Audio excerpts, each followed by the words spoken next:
Welcome back to my channel বেঙ্গলিকাল পাপিয়া। আমি পাপিয়া, আমি চলে এসেছি তোমাদের সামনে একটা নিউ ব্লগ নিয়ে। ব্লগটা হচ্ছে আমি এখন যাচ্ছি ঘুরতে। তো কোথায় ঘুরতে যাচ্ছি সব কিছু বলবো, তো ব্লগটা দেখতে থাকো আর সঙ্গে থেকো। তো এখন টাটা। এখন চলে এসেছি সুভাষগ্রাম স্টেশনে। তো এখান থেকে আমরা ট্রেন ধরবো। তো এখানে দেখতে পাচ্ছ বড় মা, মা, জেঠু, আমি, দিদিভাই, সঞ্জুদা আর গোলু, আমরা এই ফ্যামিলি এতজন মিলে যাচ্ছি। এখানে দেখতে পাচ্ছ গোলুর সাথে একটুকুনি খেলছি।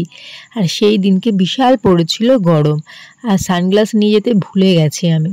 তো এখানে দেখতেই পাচ্ছ আমি এখানে বকবক করছি, কি বলছি মনে নেই, কিন্তু বকবক করছি। আর এখানে গোলু দেখেছো আমার দিকে ড্যাব ড্যাব করে তাকিয়ে রয়েছে। তো এই করতে করতে দিনটা কেটে যাচ্ছে। এবার আসছে ট্রেন। তো ট্রেনে এখানে উঠে গেছি। একটা ট্রেন ছেড়ে দিয়েছিলাম, তারপরে ভিড় ছিল বলে। বিশ্বাস করো বাইরেতে এত সুন্দর লাগছে দেখতে, বেশ ভালো লাগে। ট্রেনে গেলে হাওয়া খেতে খেতে যাই, এটা বেশ ভালো লাগে। তো এখন ট্রেনে করে যাচ্ছি আমরা হাওড়াতে যাব।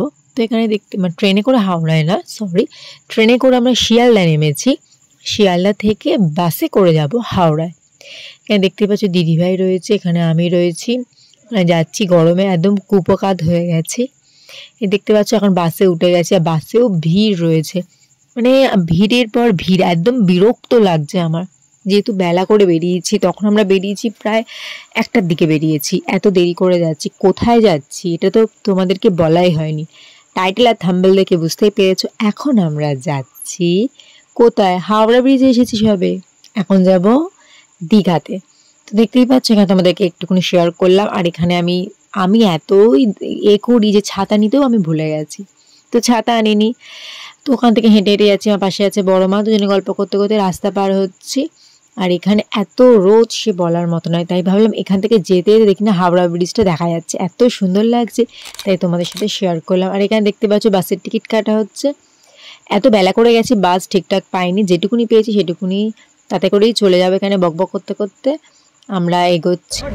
আমরা এখন হাওড়ায় দাঁড়িয়ে আছি, তো বাস পাচ্ছি না আমরা এখন। আমার চুলটা কি হয়েছে, সিং হয়ে গেলে হানি সিং হয়ে গেছে।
খোঁজা হচ্ছে।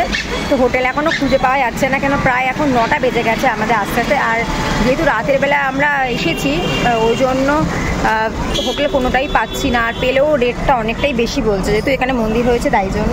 তো এখানে আমরা সব লাগেজ নিয়ে সবাই দাঁড়িয়ে রয়েছি, ওয়েট করছি কখন হোটেলটা পাবে। এখন দিদিভাই আর সঞ্জুদা গেছে, এখানে আমরা সবাই বসে রয়েছি। তো কন্টিনিউ ব্লগটা দেখতে থাকো আর সঙ্গে থেকো। আর পুরোটা জার্নিটা তোমাদের সাথে শেয়ার করেছি, যে এখানে কীভাবে এসেছি পুরোটাই তোমাদের সাথে শেয়ার করি যেটুকুনি পেরেছি। আর এখানে হোটেলটা যদি ভালো হয় সেটাও তোমাদের সাথে রিভিউ দেবো। তো এখন টাটা, দেখা হচ্ছে খুব তাড়াতাড়ি নেক্সট ব্লগে।